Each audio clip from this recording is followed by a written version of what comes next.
realybė nepažįstamų veidų. Nuo neatmenamų laikų žmonės atkreipdavo dėmesį į tai, kad pasaulis elgėsi dvejopai. Viena vertus visa, kas vyksta materialiuoju lygiu, yra daugiau ar mažiau suprantama ir paaiškinama gamtos mokslų dėsniais, bet kita vertus, kai susiduriama su subtilaus pobūdžio reiškiniais, šie dėsniai nebeveikia. Kodėl niekaip nepavyksta sujungti skirtingų realybės apraiškų į vieną žinių sistemą? Matome keistą vaizdą, pasaulis tarytum žaidžia slėpynės su žmogumi, nenorėdamas atskleisti savo tikrosios esmės. Nespėja mokslininkai atrasti dėsnio paaiškinančio vieną reiškinį, kai tuoj pat atsiranda kitas, netelpantis į ankstesnio dėsnio rėmus. Ir šios lyg šešėlis iš slystančios tiesos gaudynės vyksta be paliovos. Bet štai kas įdomu. Pasaulis ne šiaip slepia savo tikrąjį veidą, jis dar ir paslaugiai įgauna tą pavidalą, kuris jam priskiriamas. Šitaip yra visose gamtotyros srityse. Pavyzdžiui, jeigu įsivaizduosime mikropasaulio objektą kaip dalelę, būtinai bus atlikta tai patvirtinančių eksperimentų, bet jei padarysime prielaidą, jog tai ne dalelė, o elektromagnetinė banga, pasaulis neprieštaraus ir mielai sutiks atitinkamai pasireikšti. Lygiai taip pat sėkmingai pasauliui galima pateikti klausimą, kas jį sudaro, masyvi materija? Ir jis atsakys taip. O gal vis dėlto energija? Ir vėl atsakymas bus teisingas. Kaip žinoma, vakuume vyksta nenutrūkstamas mikrodalelių atsiradimo ir anihiliacijos procesas. Energija virsta materija ir atvirkščiai. Taip pat neverta klausti pasaulio, ar materija, ar sąmonė yra pirminė. Jis vėl klastingai keis savo kaukes, atsigręždamas į mus tą pusę, kurią mes norime matyti. Įvairių mokymų atstovai ginčijasi, įrodinėdami priešingus požiūrius, bet realybė skelbia bešališką sprendimą. Jie visi iš esmės teisūs. Tad pasaulis ne tik bėga, bet ir sutinka su mumis, kitaip tariant, elgiasi kaip veidrodis.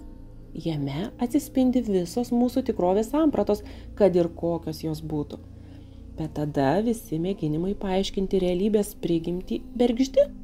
Juk pasaulis visada sutiks su tuo, ką mes apie jį manome, ir kartu nuolat išsisukinės nuo tiesaus atsakymo. Iš tikrųjų viskas kur kas paprasčiau. Nereikia ieškoti absoliučios tiesos atskiruose realybės pasireiškimuose. Tai reikia atsižvelgti į tą faktą, kad realybė kaip veidrodis turi dvi pusės. Fizinę, kurią galima pačiupinėti, ir metafizinę esančią už suvokimo ribų, bet nemažiau objektyvę. Mokslas tyria tai, kas atsispindi veidrodyje, o ezoterika mėgina pažvelgti į jį iš kitos pusės. Štai ir visa ginčo esmė, bet vis dėlto, kasgi slypi ten kitoje dualiojo veidrodžio pusėje. Transurfingas kaip ezoterinis mokymas duoda vieną iš galimų atsakymų į šį klausimą. Anapus veidrodžiai yra variantų erdvė. Informacinė struktūra, kurioje saugomi visų galimų įvykių scenarijai. Variantų skaičius begalinis, kaip begalinė daugybė galimų taško padėčių koordinačių tinkle. Ten surašyta visa, kas buvo, yra ir bus. Tai reiškia, kad variantų erdvė suteikia ir aiškiaregystės galimybių. Tik variantų yra nesuskaitoma daugybė. Todėl galima matyti ir tuos įvykius, kurie nebus realizuoti. Kaip tik dėl šios priežasties aiškiaregiai neretai padaro klaidų prognozuodami. Juk galima pamatyti tai, ko niekada nebuvo, ir tai, ko niekada nebus. Šiuo atžvilgiu jūs galite būti ramūs. Jūsų ateitis niekam nežinoma. Kadangi niekas negali nustatyti, koks variantas iš tikrųjų bus realizuotas, lygiai taip pat nėra jokios garantijos, kad sapne jūs pamatėt būtent tą erdvės sektorių, kuris bus įgyvendintas tikrovėje. Ir gerai, jei ateitis nėra nulemta, vadinasi visada lieka viltis, kad viskas bus gerai. Transurfingo uždavinys – negailėtis praeities ir būgštaujant žvelgti į ateitį, o sąmoningai kurti savo realybę. Tuo sunku patikėti, kur yra variantų erdvė, kaip apskritai šitaip gali būti. Mūsų trimačio suvokimo požiūriu ji yra visur ir tuo pat metu niekur. Galbūt ji už matomos visatos ribų, o gal jūsų kavos puodelyje šiaip ar taip ne trečiojoje dimensijoje. Paradoksalu tai, kad mes visi vykstame ten kiekvieną naktį. Sapnai anaiptol nėra iliuzijos įprastinė prasme. Žmogus nerūpestingai priskiria savo sapnus vaizduotei, neįtardamas, kad jie atspindi realius įvykius, kurie galėjo atsitikti praeityje arba gali įvykti ateityje. Sapne žmogus gali išvysti lyg ir ne mūsų pasaulio vaizdus ir visiškai aišku, kad jis tikrai niekur negalėjo to matyti. Jei sapnas tam tikra realybės imitacija mūsų smegenyse, tai iš kur atsiranda visi šie neapsakomi vaizdai ir siužetai?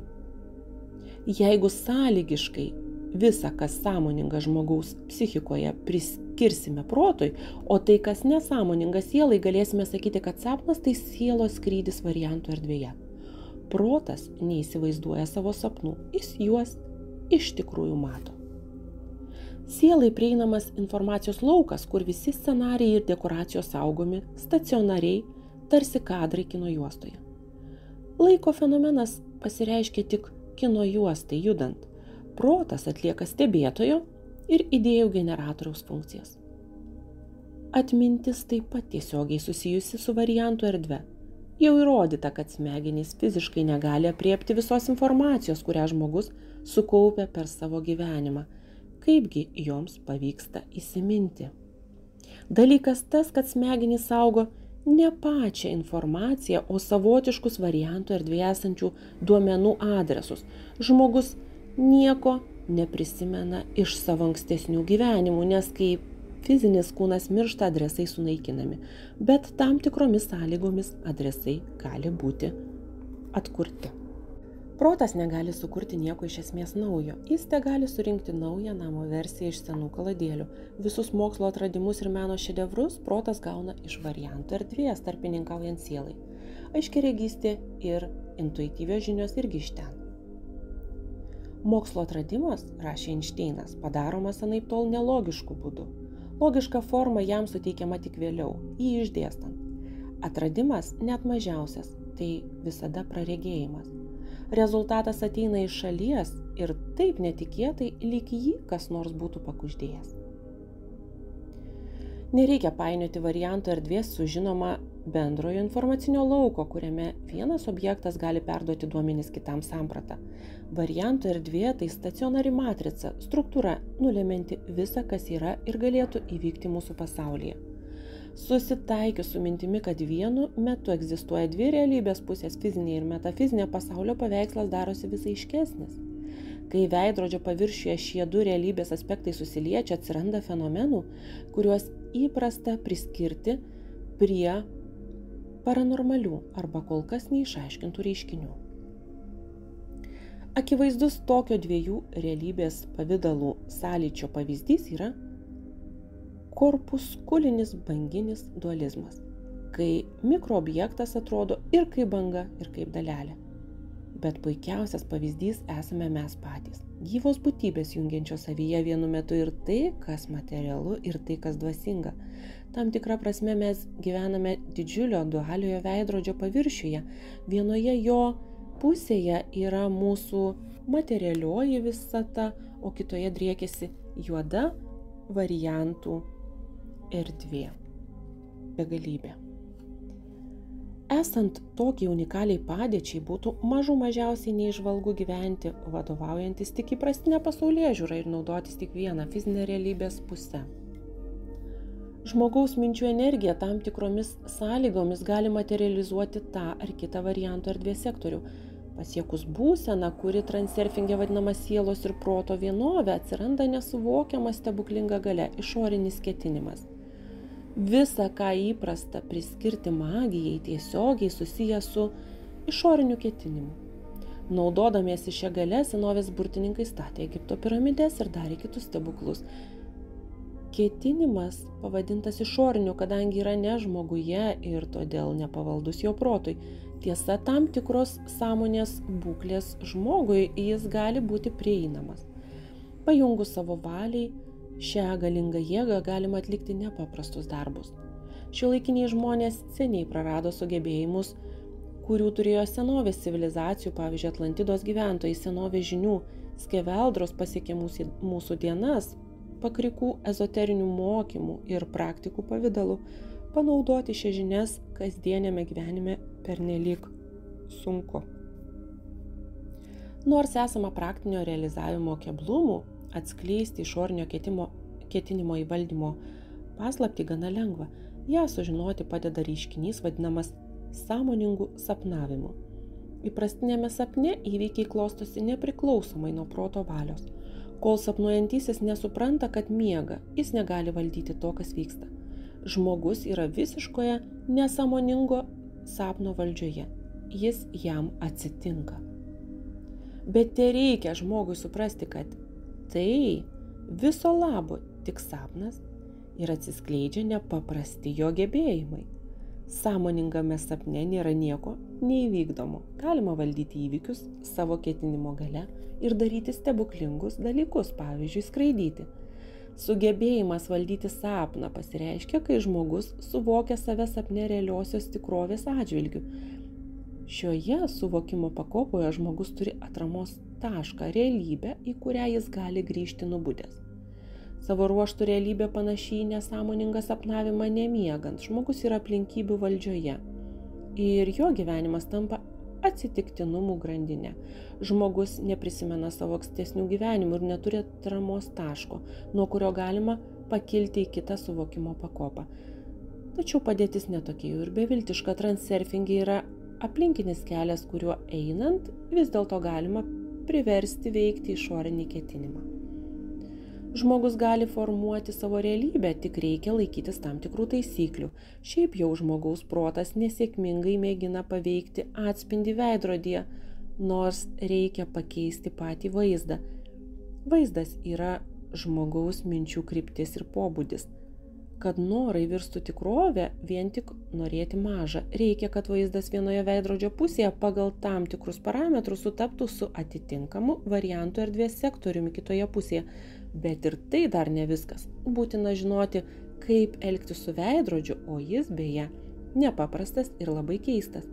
Įsivaizduokite tokią neįprastą situaciją. Jūs atsistojate priešais veidrodį, o ten nieko nematyti, tuštuma. Ir tik po kurio laiko, pamažu, tarsi nuotraukoje, pradeda ryškėti vaizdas. Tam tikrą akimirką jūs imate šypsotis, bet atspindyje matote vis tą patį rimtą veidą. Lygiai taip pat veikia variantų erdvės veidrodis.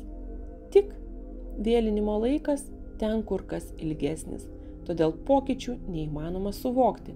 Materialioji realizacija inertiška, bet įvykdžius tam tikras sąlygas, atspindys vis dėlto bus suformuotas. Taigi svajonė gali tapti realybę. Jūsų vaizdas priešais veidrodį yra realiai egzistuojantis fizinis objektas, o jūsų atspindys neturintis materialiosios substancijos. Yra menamas, metafizinis, bet kartu jis toks pats realus kaip ir pats vaizdas. Skirtingai nuo situacijos su įprastiniu veidrodžiu, materialusis pasaulis tai atspindys, kurio vaizdas yra Dievo, taip pat visų gyvų būtybių, jo įsikūnijimų, ketinimas ir mintys. Variantų erdvė yra savotiška matrica, šablonas, pagal kurį sukerpama ir siuvama taip pat demonstruojamos mados, kitaip tariant, pagal kurį juda visa materija. Ten saugoma informacija apie tai, kas ir kaip turi vykti materialiajame pasaulyje. Kiekvienas variantas yra erdvės sektorius su scenarijumi ir dekoracijomis.